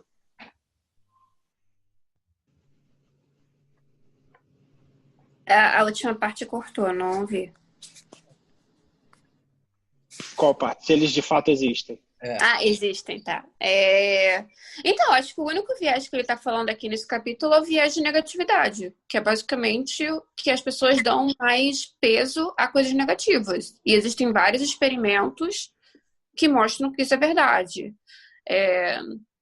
Mas daí o que ele vai explicar não são os vieses, mas ele dá 3 motivos que nós achamos que o mundo está pior, mas utilizando esses vieses, que é a questão de a mídia reportar só as coisas negativas, porque é isso que a gente vai consumir, por causa do nosso viés. É isso que a gente quer. Então, se é isso que a gente quer, é isso que eles vão vender. O outro fato, a outra questão é o óculos cor-de-rosa que você falou, misremembering the past. Lembrar, assim, e isso é verdade. Acho que existe um outro experimento que mostra que a nossa memória é ruim. Então, nossa memória é ruim para tudo. Então, por exemplo, você fazer reconhecimento facial de alguém. Então, você botar uma linha de prisioneiros e você querer que alguém reconheça o prisioneiro. Tipo, e o crime aconteceu há um dia atrás. Isso já é um péssimo jeito de você conseguir achar o prisioneiro, achar o criminoso. Porque os seres humanos são ruins de memória também. Então, você lembrar de coisas do passado, meio complicado também. E o terceiro, qual que era o terceiro? A terceira motivo que é essa história do é ruim você falar que as coisas estão melhorando quando as coisas ainda são ruins. Isso aí eu nem sei explicar. Pra mim, isso aí é só... Isso era coisa nova desse livro. Eu não tinha pensado nisso. Eu não conheço. Mas é legal. Que fala, tipo assim, você fala, não, mas vamos dar o exemplo do sei lá, do Lula, né? Nossa, é um exemplo um pouco polêmico. Gabriel vai reclamar. Mas vou falar, tipo assim, o PT reduziu o número de pobres no Brasil. Eu falo, mas ainda tem pobre pra caraca. Mas roubou a beça. Mas sei lá o que, tá. Sim, tudo isso pode ser verdade ao mesmo tempo. Ele fala isso no livro também, né? Ele fala do bad and better. Bad and better. Isso, esse é o ponto. É aquela coisa, pode estar ruim, mas melhorou. Né? Eu acho que ele fala duas coisas legais. Que ele fala assim, eu acho que ele explica bem isso aí, quando ele fala que ele que chamam ele de otimista, né? E ele fala que ele é ele usou como é que é? Possibilista. Eu acho que tem um ditado que eu não lembro mais a origem, que fala que não existe absoluto no mundo do relativo, né? Então, e a gente trazer isso para o dia a dia é muito difícil mesmo, né?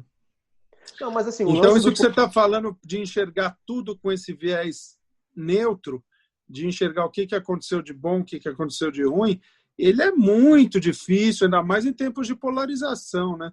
Isso que você acabou de falar do Lula pode ser aplicado à própria Dilma. Foi golpe, mas também não foi golpe, né? Temos dados... Mas assim... Peraí. Calma, não foi golpe e também não foi golpe. Peraí. Vamos voltar. Não, peraí.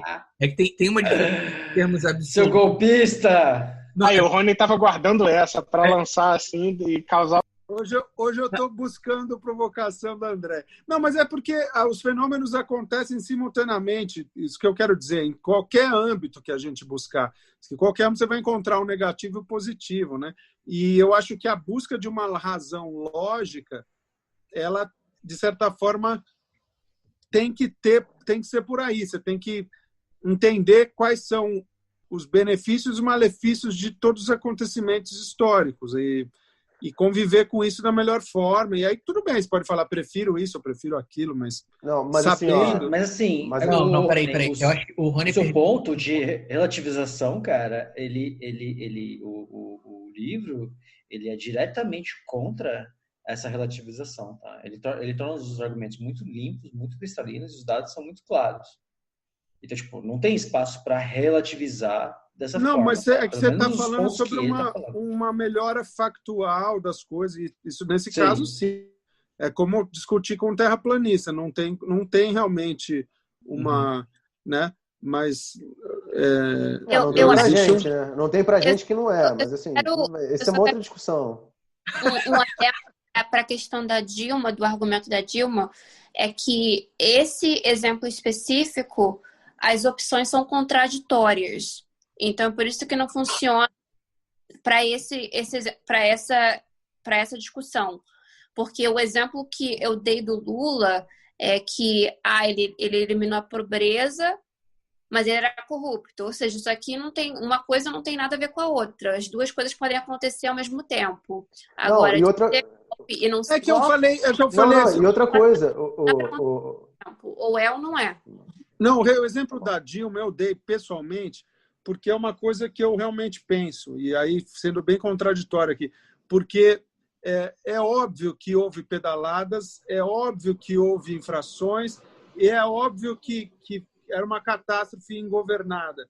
Mas a razão pelas quais aquelas pessoas foram votar pelo vídeo era óbvio que não tinha absolutamente nada que ver com nem as pedaladas. Então, assim, por isso que eu falo do golpe que não é golpe. Então, as coisas acontecem simultaneamente. Não que eu não aprove, mas... Não, mas eu acho que aí você perdeu um pouquinho o ponto do livro. O que ele está tentando falar quando ele fala assim, better and bad, melhor porém ruim, é o seguinte, morreram 40 mil pessoas no Brasil esse ano. Ano passado morreram 60 mil. Morrer 40 mil pessoas é maneiro? Não, é uma merda. Só que morreram menos 20 mil pessoas. É uma melhoria, apesar de estar uma merda. Sim. E isso a gente nunca presta atenção. Então, o que ele está tentando dizer assim, é ok pensar, porra, morreram menos 20 mil pessoas esse ano, graças a Deus. E, ao mesmo tempo, pensar, puta que pariu, morreram 40 mil pessoas esse ano. Sim. Então, assim, é isso que ele está tentando trazer. Perfeito E colocação, se for Gabriel. aplicar isso, se for aplicar isso, por exemplo, ao próprio feminismo que a gente estava discutindo, isso é uma discussão que pode dar muito errado também. Porque você pode O Rony tá que tá hoje, hein? Não, cancelamento esse capítulo. A gente mal vai Rony- chegar. O Rony tá assim, tipo, ele Rony colocou Lobo todos os hoje assuntos. pra causar Rony. problema, né? Vocês querem ou não querem ter um podcast assistido? É isso só a pergunta. Vocês não Ó, querem, a gente eu precisa encerrar. Faz um porque... clickbait aí que todo mundo vai clicar aí para ver. Não, hoje foi assim, tipo... Renato, faz um resumo de quais são as estratégias para reduzir esse instinto de negatividade que os ouvintes podem fazer para evitar cair nesse viés, você vê o mundo de uma maneira errônea. Eu não anotei aqui todos eles, mas assim, uma das coisas que Ele ele resume fala no final. Ele resume no Tem final. resumido aqui. Peraí, eu posso ler para você. Uhum. Aqui, ó. Maneiras de combater isso. Esperar notícias ruins. A gente normalmente espera notícia boa, então espere notícias ruins que você vai se surpreender positivamente quando elas não forem tão ruins. E mais do que isso, é você esperar notícias ruins porque você sabe que a mídia tem esse viés, porque é isso que as pessoas gostam de consumir. Segunda é esse ponto que a gente estava discutindo agora mesmo. É distinguir entre melhoria e a condição. Então, pode estar ruim, porém ter melhorado, porque podia estar pior antes. Isso é fazer essa distinção. Quando você está lendo alguma coisa, saber que a condição é ruim, porém melhor do que anteriormente. Saber que boas notícias não são notícias. De que as mídias nunca vão transmitir notícias boas porque não dá view. Não vende. Não vende. Melhorias graduais, ou seja, aquelas coisas que não melhoram de uma hora para outra, elas vão melhorando aos pouquinhos ao longo do tempo, elas não são notícia. Elas também não vão para a capa do jornal. Ninguém vai para a capa do jornal falar que, olha, nos últimos 5 anos aumentou em 1% a taxa diminuiu em 1% a taxa de analfabetismo do país. Ninguém vai falar. Não vende. Mais notícias não significa mais sofrimento. Ou seja, essa eu acho legal. porque a gente sabe que tem mais guerra, mais porque a gente vê mais notícias sobre guerra, conflito e crime, não significa que essas coisas estejam acontecendo em taxas maiores do que em anos anteriores. Ou seja, saber que morreu 60 mil pessoas por conta do crime no Brasil, não significa que morreu mais gente esse ano do que morreu no ano passado, ou porque morreu mais gente esse ano do que morreu na Segunda Guerra Mundial. Não, esses números não necessariamente são equivalentes. Não é porque a gente sabe que acontece mais do que elas realmente acontecem. Não é porque a gente está sendo bombardeado com mais frequência pela mesma notícia que a notícia se torna pior, né? Exatamente. Ela não piora em intensidade só porque você está vendo ela está sendo reportada mais vezes. Né? A mesma pessoa não morreu 5 vezes, você só viu a mesma notícia em 5 lugares diferentes. E tomar cuidado com como ele chama aqui, a visão rosa, né? Rosa. Reports. Os óculos rosa. Que é saber que as pessoas tendem a exagerar as coisas boas do passado e os países tendem a exagerar as coisas boas do seu próprio passado. Né? E que a gente, hoje em dia, não faz a mesma coisa. Aí, se você parar para pensar assim, pensa no teu tempo de escola. Aí, eu particularmente estou me fudendo no doutorado, estou aqui meio desesperado. Eu penso no meu ensino médio, eu falo, cara, meu ensino médio era tão maneiro, eu tinha tanto amigo, eu fazia tanta coisa maneira. Se eu parar realmente para pensar, era trabalho pra caralho, eu tava me fudendo em uma porrada de prova, tava de saco cheio, tudo que eu queria era entrar pra faculdade porque eu não aguentava mais. Né? Assim, é só uma questão de... A gente tende a exagerar depois. Você almoçava e via Esporte Total, fala a verdade. Globo Esporte. Cara, quem me dera, eu fazia isso. Eu chegava no colégio, Carlão, aqui é tudo otaku, na hora do Vale a Pena ver de novo. Não, vale o pior é assim, tudo otaku. O pior é que eu estudei em um colégio que era integral 3 vezes na semana e eu tinha aula no sábado. Então, nem isso eu podia fazer. Eu era o único vagabundo. 50% da galera aqui não assistia Globo Esporte, assistia anime. Tô no grupo errado. Não, eu vou te dizer que era o dia mais feliz da semana era quando eu conseguia chegar em casa e assistir Dragon Ball. Não, eu via Cavaleiros do Zodíaco, anime na época que eu era moleque, ou passava de manhã ou passava no final do dia. Então, chegava da escola, eu era nerd, eu estudava, via TV, via, via esporte, via Fórmula 1, nunca era entendi idiota, gostava Ball. do Ayrton Senna, mas aí, de noite estava lá que nem um tarado querendo ver Cavaleiro do Zodíaco, Yu Hakusho. Cara, eu vou te dizer que Dragon consumindo Ball... aí as coisas que a terra do Renato produziu. Dragon Graças Ball... à falta de livro, né? Graças à falta de livro. Não, a gente vai encerrar, Raquel. Não vamos chegar no 3 hoje, não. Eu só dar uma explicação. O Rony não deixou hoje. A gente precisa agredir. Eu não vou me permitir sair desse podcast sem explicar Dragon Ball pro Rony. Rony, Dragon Ball Hoje não. Corta ele, Renato. Shonen Quintessential. É aquela coisa feita pra criança que é o cara legal pra caramba vai bater no cara mal. Aí ele bate no cara mal. Aí daqui a pouco aparece um cara mais pica ainda, mais forte ainda, que é mais mal do que o cara anterior. E é só isso. A progressão de poder é infinita. Não, e tem Dragon Ball, Dragon Ball Z, eu nunca Dragon me Ball interessei GT. Porque era isso, de repente surgiu vou ligar uma bola mágica que não sei o que faz o ar, não sei o que. Você fala, porra, bicho, mas não tem fim. Vamos lá, as esferas do dragão. Era assim, o primeiro inimigo é o cara que conseguia segurar uma bala. Pô, o cara é foda. Aí o segundo é o cara que conseguia lançar energia com a mão. O terceiro é o cara que consegue explodir um planeta. O quarto é o cara que consegue explodir a galáxia. Já tá no nível assim, o cara que destrói a porra do universo inteiro. Então... Senhores, ele é neutro, né? Enfim. O que vocês acharam do capítulo? Amigues. Amigues, senhorix. Por favor. O que vocês acharam do capítulo 12? Porque depois que a Dilma criou presidenta, o presidente não é mais neutro, né? O presidente é masculino agora. Nota de 0 a 10. Não, porque a gente tem presidente. Bom, eu não li e não gostei, então já dá minha nota. Nota de 0 a 10. O que vocês acharam do capítulo? E hoje é isso. O que vocês acharam? Cada um aí fala. Gostei muito. Para mim, a grande frase do capítulo foi: mais notícias não significam mais sofrimento. Apenas estamos tendo mais acesso a essa vigilância. Achei isso muito positivo. Verdade. Do 10º capítulo. Adorei. Cara, eu vou te dizer que eu dava 10 até o Renato aparecer com essa informação de que realmente eu não me toquei de que era tudo anedótico.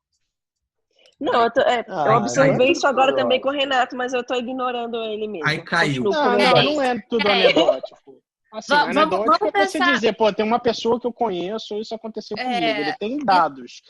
Parte da mensagem dele... Olha. Exatamente. Parte da mensagem dele é como a gente representa os dados. Ele está representando um viés positivo. O Rony trouxe dados representando um viés negativo, contrapondo Não estou falando mal, ao contrário. Acho que o Rony fez um negócio legal que contrapôs informações que vieram no livro com informações que podem transformar a narrativa num negócio diferente. Não é anedótico, mas eu acho que faz parte da mensagem do livro, e acho que é isso que o Renato queria dizer, que é como você representa os dados faz uma diferença enorme eles são interpretados pelo leitor incauto, que não é o nosso caso. Não, então, eu dou aqui um 9,5, porque eu realmente não tinha me atentado para esse detalhe de que a maioria das coisas são anedóticas, não são baseados em... Eu sei que tem estudos que comprovam essa meleca, ele só não cita nenhum. 9,5 é a minha nota. Recomendo a leitura, acho excelente. Um ponto super importante, ele não fala nenhuma vez em lagosta. Olha que coisa legal. E nem no amigo maconheiro que morreu. Pois é.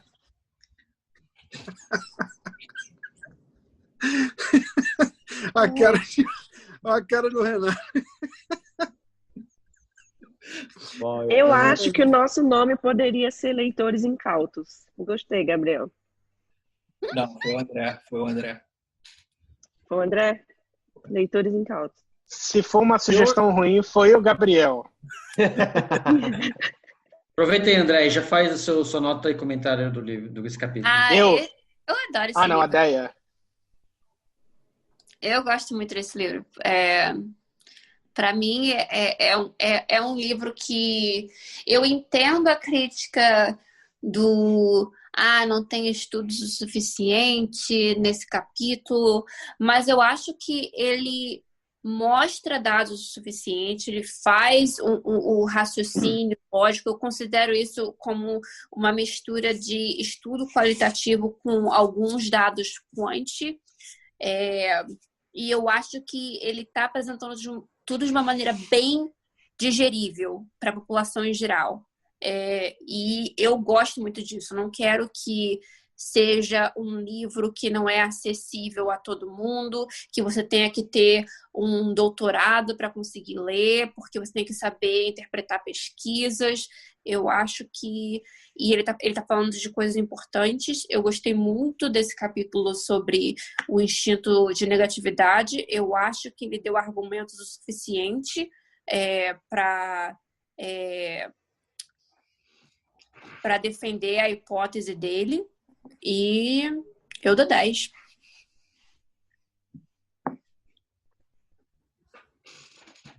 André, você já deu sua opinião? Eu vou aproveitar que rolou aquela confusão André-Andréia.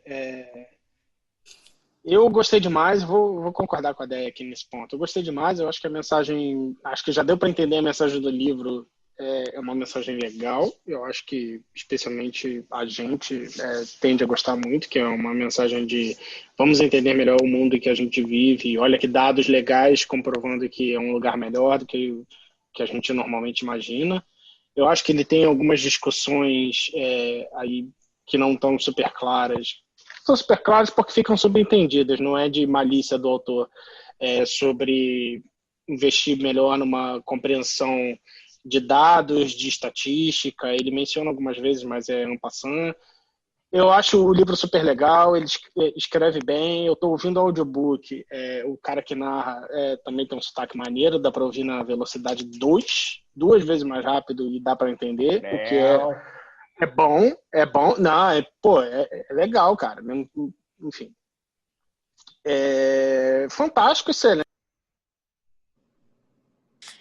Eu quero fazer um comentário a mais sobre isso, que pegando carona no comentário do André e da Raquel, que a Raquel comentou qual foi a parte favorita dela do capítulo. A minha parte favorita foi que ele falou que ele nunca confia 100% em dados. E eu acho que essa frase é essencial, porque basicamente os dados são tão bons quanto a pessoa que está interpretando esses dados. Isso, é maravilhoso, isso, é perfeito. E então não importa, você tem que entender muito bem como foi feita a coleta dos dados, e você tem que entender muito bem quais são os vieses dos dados, e você tem que entender muito bem como você interpreta esses dados. Então não adianta só você ter dados muito bons, você tem que ter dados muito bons, mas você também tem que ter uma pessoa muito boa interpretando esses dados. E, basicamente, esse livro está dando todos os pitfalls, todos os problemas que podem acontecer em interpretação de dados. Então, por isso que essa foi a minha frase favorita do capítulo. Muito bom. Cara, eu vou seguir a galera aí. Acho que é nota 10. Cara, não fui 10 tão paus! nunca fui crítico com nenhum livro aí com relação à comprovação científica dos dados, não vou ser agora. Nota 10! Não saiu o perligeiro, eu vou melhorar nisso.